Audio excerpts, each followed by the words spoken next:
देश में ऐसे नेता नहीं है, और यहाँ हाजी साहब खड़े हुए हैं, उनके अपने नेता ओवैसी साहब हैं, जिनका बयान है, मैंने वो बयान चलाया भी कि मुसलमानों को एकजुट रहना होगा, एकजुट रहने की जरूरत है। यही बयान अगर एक नेता हिंदुओं के बारे में देता है तो वो गलत कैसे है हाजी साहब?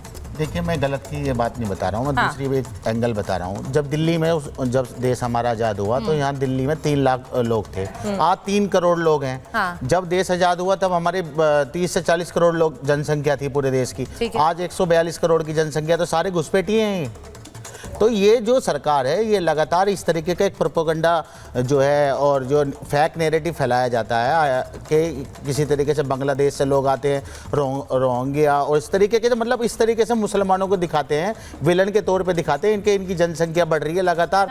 अरे भाई, जनसंख्या तो सभी की बढ़ रही है, और हमने तो ये भी एक फैक्ट है कि अगर इसी तरीके से मुसलमानों की आबादी बढ़ती रही तो 700 साल लग जाएंगे। अगर हिंदू एक भी बच्चा ना हो समाज में तो 700 साल में भी हम इनकी बराबरी नहीं कर सकते। तो ये जो डराने का और जो है धमकाने का जो माहौल पूरा बना रही है भाजपा, जो तुष्टीकरण की जो राजनीति है, देखिए मैं कह रहा हूं उनके पास मुद्दे नहीं रहे। अच्छा, ये मुद्दों पर बात नहीं करते। अच्छा, एमआईएम के पास क्या मुद्दा है? एमआईएम के पास सियासी मुद्दा क्या है सबसे बड़ा? हमारे पास तो सारे मुद्दे जो देश कौन सा मुद्दा? महंगाई भी है हमारी, तो बेरोजगारी। महंगाई की बात कितनी बार करते हैं वैसे बैरिस्टर साहब? हर डिबेट में करते हैं बैरिस्टर साहब। मुसलमान एकता की और मुसलमानों की बात करते हैं, ये तो हमने कई बार सुना है।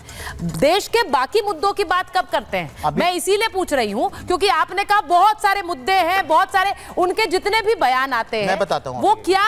देखिए, आप योगी आदित्यनाथ को कटघरे में खड़ा कर सकते हैं, आप हिमंता बिस्वा शर्मा को हिंदुओं के बारे में बात करने के लिए कटघरे में खड़ा कर सकते हैं, लेकिन आपके नेता भी तो मुसलमानों की बात करते हैं, तो अगर वो सही है तो वो भी सही है। चारिता जी, अभी प्रेस कॉन्फ्रेंस करके हमारे बैरिस्टर साहब ने बाकायदा जो चीन से जो अभी हमारी बातचीत हुई है मोदी जी की, उस पर भी उन्होंने बताया कि पूरी वो दरअसल क्या है, पढ़े लिखे नेता में और जो वैसे होते हैं जो बयानबाज होते हैं, जो भड़काऊ, मतलब चिंटू मिंटू जिस तरह के जो लोग होते हैं, जो जानबूझ के चाहते हैं कि हम पॉपुलैरिटी हासिल कर ले किसी तरीके से, बिल्कुल किसी भी तरीके से, कि ऐसी बात करें जिससे कि हम सुर्खियां में आ जाएं। बैरिस्टर साहब हमेशा सुर्खियों में आने के लिए नहीं करते, वो हमेशा जो है। अच्छा,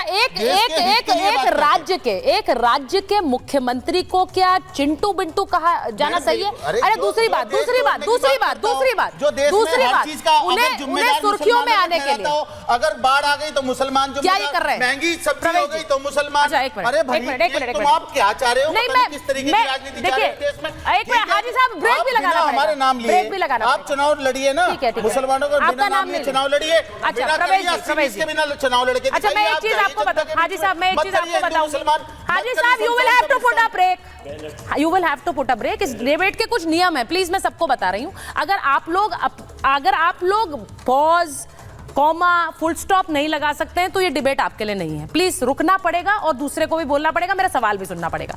मैं आपसे प्रवेश जी पूछ रही हूँ, मैंने ये नहीं कहा कि मुसलमानों के खिलाफ बोलने वाले, मुसलमान के खिलाफ बोलना या फिर किसी भी धर्म के खिलाफ बोलना कोई सही नहीं है, लेकिन अगर मुस्लिम एकता की बात सही है तो फिर हिंदू एकता की बात गलत क्यों है? मेरा सवाल है। तो बिल्कुल गलत नहीं है। और दूसरी चीज, भारत में रहकर के अगर हिंदू समाज की बात नहीं होगी तो कहाँ होगी?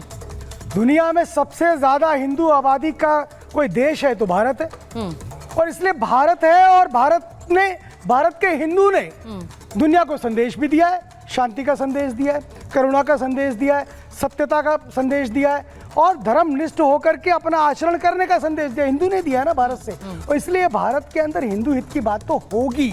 समस्या कहाँ है? ये समस्या ये है कि जिस तरह से तमाम सारे रीजन्स में, बंगाल ले लो, असम ले लो, और तमाम तरह प्रांतों को ले लो, जिस तरह से डेमोग्राफिक डिसबैलेंस हो रहा है, जिस तरह से डेमोग्राफिक डिसबैलेंस होने के कारण से जो लोग कहते हैं कि हम तो इस देश के अंदर माइनॉरिटी में है और वो वहां पर मेजॉरिटी में जैसे ही होते हैं वहां समस्या पैदा करते हैं। अभी जामिया का रिसेंट आपको एग्जांपल दिखा कि हिंदू समाज के छात्र दिवाली तक नहीं मना सकते, उनको दिवाली मना रहे हैं, वो दियों को रोंदा जाता है, उनको रोंद रहे हैं, और वहां पर फिलिस्तीन के जो है वो नारे लगाते हैं। क्यों? क्योंकि वहां पर मेजॉरिटी में है। इसी तरह से आप जामिया के इलाकों में चले जाइए, आप अजमेर की तरफ चले जाइए, आप यहाँ नू में चले जाइए, आप बंगाल के 12 जिलों के अंदर आज डेमोग्राफिक डिसबैलेंस हो गया है। यहाँ पुलिस वालों को मारा है, सुनिए, पत्थर मारे हैं पुलिस वालों को, अगर इस समस्या को मारे हैं, सुनिए,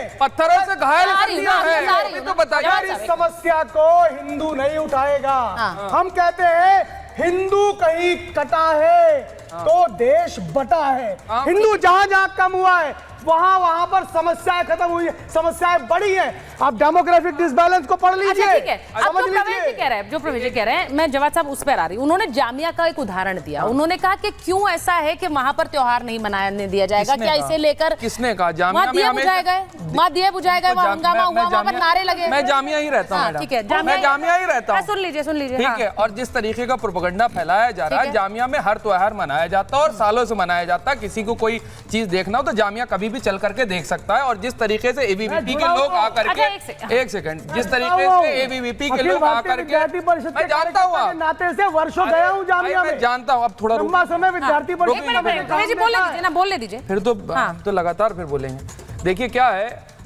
चुनाव आ गए, झारखंड में फिर से जुमले छा गए और निशिकांत दुबे ने जो स्टेटमेंट दिया था सदन में लेकर के, और उसके बाद से जो प्रोपेगेंडा साबित हुआ, ये बताइए 2011 के बाद से जनगणना के आंकड़े आए हूँ क्या? बताइए आए या नहीं आए? अभी तक सरकार ने दिया, शिवम जी बता दें, उनके पास कहां से आंकड़े आ गए भाई? ये बगैर सरकार को बाईपास करे दे रहे हैं। केंद्र सरकार ने 2011 के बाद से जनगणना के तो आंकड़े ही नहीं दिए। चलिए हेमंता से कहिए अपनी जातीय जनगणना करवा लें। अब तो मुख्यमंत्री हैं, नए नए ताजे हिंदू बने। जब वो कांग्रेस में थे तब उनको हिंदुत्व और हिंदुत्व नहीं याद आ रहा था। अभी नए नए बन करके आए हैं और आरोप भी बहुत से, फिलहाल अब हम कुछ बोलेंगे नहीं कौन कौन से करप्शन के आरोप भी लगे और चीजें लगे और तमाम चले। और सुनिए, झारखंड में इससे पहले सरकार भारतीय जनता पार्टी की रही हुई है। 2 दिन में 5 साल में जो है डेमोग्राफी चेंज हो जाती है। 5 साल में डेमोग्राफी चेंज हो जाती है, सदियां लगती है। हो रहा है, नहीं होता है। नहीं, अगर डेमोग्राफी की वो बात कर, नहीं सुनिए मेरी बात सुनिए। आप आंकड़े क्यों नहीं जारी कर रहे हैं? अरे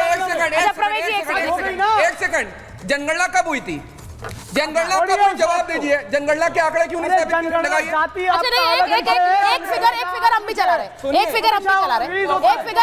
हैं, उस फिगर को भी देख लीजिए, 2011 के फिगर जब वो बार बार कहे जाते हैं। और हिमंता बिस्वा शर्मा का जो पिछली बार बयान आया था वो भी 1950 और 2011 को लेकर आया था। अब ये जो तस्वीर इस वक्त नजर आ रही है, ये भी देखिए, ये भी बात जो है, नहीं उनका जो बयान आया, उनका जो बनाया है, उन्होंने यही कहा कि 50 में ये था और उसके बाद 11 में ये था। अब मेरी बात सुन लीजिए, मेरी बात सुनिए। ये एक सेकंड सुनिए मेरी बात। यहाँ कोई ब्राउनी पॉइंट स्कोर करने की कोई लड़ाई नहीं हो रही है कि मैं नहीं। सुनिए, वो जवाब मैं उनसे जवाब मांगूंगी, लेकिन मेरा सवाल आपसे ये है कि अगर वो रोहिंग्याओं और घुसपैठियों के बारे में बोलते हैं तो जवाद साहब को दर्द क्यों होता है? क्यों हो रहा है जवाद साहब को दर्द? बहुत दर्द हो रहा है। क्यों हो रहा है? इसलिए हो रहा है क्योंकि बांग्लादेश से शेख हसीना आई, इन्होंने गुपाक से उनको रख लिया कि नहीं अब आप यहीं रहेंगे। ऐसी बांग्लादेश से मोहब्बत। वहां कुछ अगर हिंदुओं के साथ हो रहा है तो हम चिल्ला के बोले हैं कि वहां नहीं होना चाहिए। लेकिन शेख हसीना को यहाँ ये क्यों रखे बैठे हुए हैं? कुछ इंटरनेशनल डिप्लोमेसी भी होती है, शायद समझ नहीं आती आपको। इंटरनेशनल डिप्लोमेसी कुछ है कि नहीं है? शेख हसीना को रखने पर दर्द हो रहा है आपको?